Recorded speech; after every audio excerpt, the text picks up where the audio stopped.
chers amis.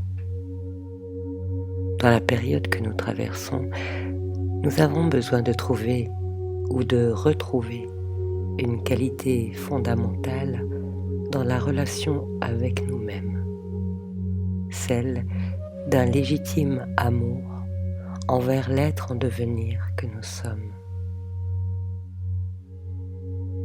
Beaucoup s'interrogent sur la nécessité de s'aimer soi-même, n'en voyant pas la nécessité ou y trouvant du narcissisme, confondant en cela l'idée d'un amour égotique tourné vers la satisfaction des désirs avec celle d'un amour courtois, respectueux et honnête, tendu vers un absolu, un amour vécu dans la transcendance et la certitude de notre grandeur à venir.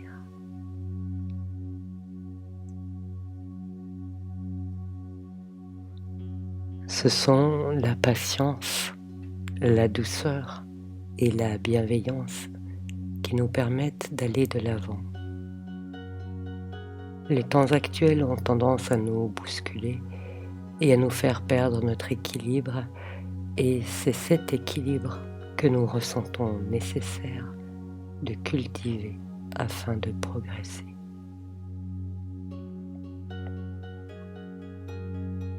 Nul ne peut avancer sur son chemin s'il n'a pour viatique une poignée d'encouragement, une réserve d'estime de soi et une source intarissable d'amour sincère envers lui-même.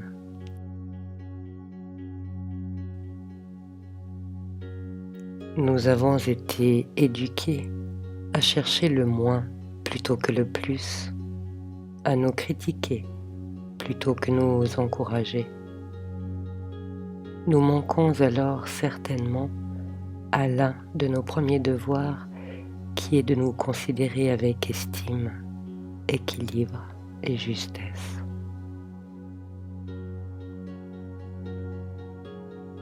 Lorsque nous acceptons de nous laisser couler en nous-mêmes, sans attente, sans revendication, sans faux espoir, nous pouvons découvrir des espaces insoupçonnés, prêts à nous accueillir, des espaces de vie et d'intensité, où notre petit moi rencontre la grandeur de notre je suis. Notre cœur est espace et substance, équilibre et foi, amour et espérance.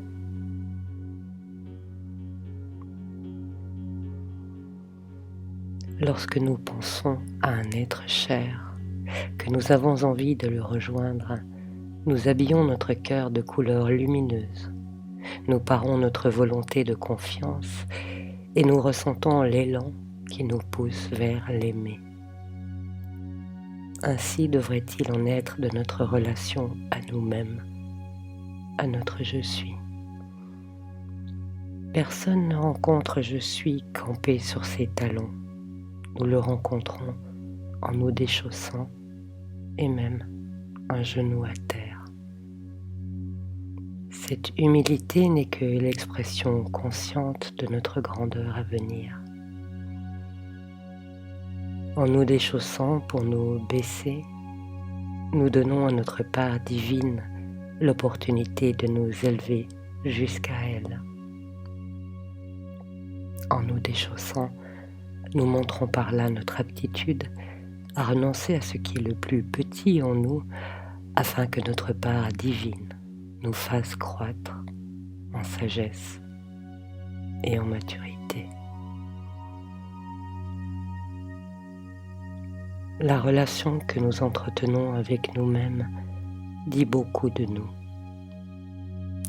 Lorsque l'on ne nous a pas appris à nous aimer avec innocence et conscience, nous avons à nous l'enseigner à nous-mêmes et à le vivre. Personne ne peut, à notre place, l'accomplir, seulement nous y inviter. C'est pourquoi je me permets de vous inviter à considérer la relation que vous entretenez avec vous-même sur le modèle de l'amour courtois.